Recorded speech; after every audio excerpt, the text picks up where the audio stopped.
समाप्त करना है ना प्यारे, तो संशय समाप्त करने के लिए कथा को छोड़ करके दूसरा कोई उपाय नहीं है।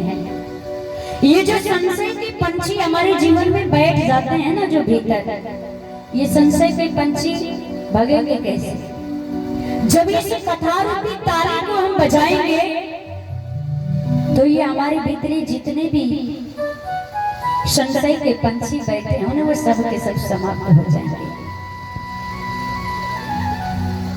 और संशय करने वाला व्यक्ति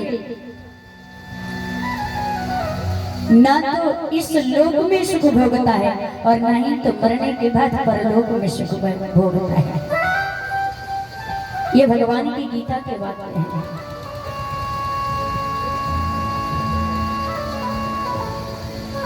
इसलिए कभी संत और शास्त्र के वचन पे संशय नहीं करना चाहिए। ये कथा तो श्रद्धा पूर्वक विश्वास के साथ में बैठ करके सुननी चाहिए। श्रद्धा और विश्वास दोनों होनी चाहिए भगवान की कथा में, तब तो जाकर के कल्याण होना चाहिए। और इस कथा में बैठते हैं ना, तो जो भी मनोकामना लेकर के बैठते हैं आपकी सारी मनोकामना पूरी हो जाएगी। लेकिन मनोकामना भी कैसी होनी चाहिए?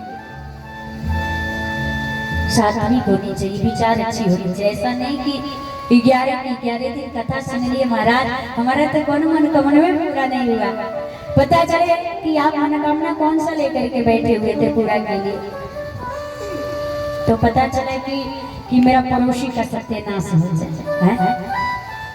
हम नाव के 9 दिन खूब मन में भाव सजा के कथा सुन रहे, चलो हम तो 9 के 9 दिन एकदम मन लगा के कथा सुन रहे हैं, भाव पूर्वक मन को निर्मल करके। क्यों? कि मेरे पड़ोसी का सत्यानाश हो जाए। तो वो पूरा होने वाला नहीं है, पूरा होने वाला है नहीं। विचार भी सात्विक होने चाहिए, मनोकामना भी सात्विक होनी चाहिए। किसी के अनहित में यदि हम कोई कार्य करते हैं, यदि किसी का अनहित चाहते हैं, तो वो कार्य पूरा होने वाला नहीं है। इसलिए भाव पूर्वक ये भगवान की कथा यदि सुन रहे हैं, तो जो अच्छी चीजें बताई जा रही है उसको लेकर के जाइए, जो गलत बताया जा रहा है उसको यही छोड़ दीजिए। और आप लोग तो खुद ही समझदार हैं, आगे बताने की क्या जरूरत है? इधर से पूरा क्षेत्र के लोग बड़े होशियार होते हैं, क्योंकि हमारे महाराज जी सबको होशियार बना के पहले से रखते हैं। हमारे बालकदास जी महाराज बोलिए राघवेंद्र सरकार की। कल हम लोग बाल लीला की कथा श्रवण कर रहे थे। गुरु गृह गए पढ़न रघुराई, अलपकाल विद्या सब आई। भगवान गुरुदेव भगवान के आश्रम में पढ़ने के लिए गए, वहां से संस्कार की पढ़ाई पढ़ करके आते हैं। संस्कार की पढ़ाई पढ़ करके वापस अवध की ओर आए। अब गोस्वामी जी महाराज कथा को अवध से उठा करके सीधे बक्सर में लेकर के जाते हैं। बक्सर में महामुनि विश्वामित्र जी बसते हैं, जो ज्ञानी है। विश्वामित्र महामुनि ज्ञानी।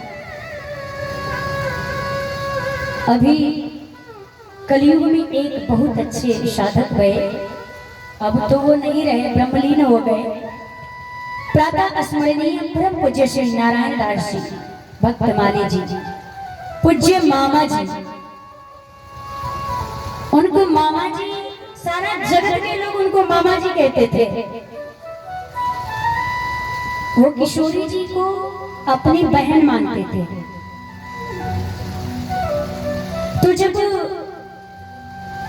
मामा लगते थे वो सारे, जब अयोध्या के संत जाया करते थे किशोरी जी के नाते से, वो कहते थे कि आप लोग हमें प्रणाम करो। अयोध्या के बाबा कहते थे, संत कहते अरे नहीं नहीं, हम तो बाबा हैं, प्रणाम क्यों करें? वो कहते अरे हम मामा हैं। वो बोलते थे अरे तुम मामा, हम बाबा हैं, तुम हमें प्रणाम करो। वो कहते थे नहीं हम मामा हैं, तुम हमें प्रणाम करो, हम तुमसे बड़े हैं। अयोध्या के बाबा कहते अरे हम बड़े हैं, अयोध्या के बाबा हैं, हमको प्रणाम करो। तो कहते थे कि आप बड़े कैसे हो गए? बड़े तो हम हुए, आप हैं बाबा, हम हैं मामा। आप बाबा लिखिए तो BABA डबल BA, और मेरा मामा लिखिए MAMA डबल MA। आप डबल BA किए हैं तो हम डबल MA किए हैं। हम तो ऐसे ही आपसे बड़े हैं, इसलिए हम प्रणाम नहीं करेंगे, आप ही लोग आकर के हमें प्रणाम करिए। ये संतों का अपना विनोद है। बक्सर में सीधा आश्रम है जहाँ पर विश्वामित्र महामुनि ज्ञानी बस ही विपिन शुभ आश्रम जाए।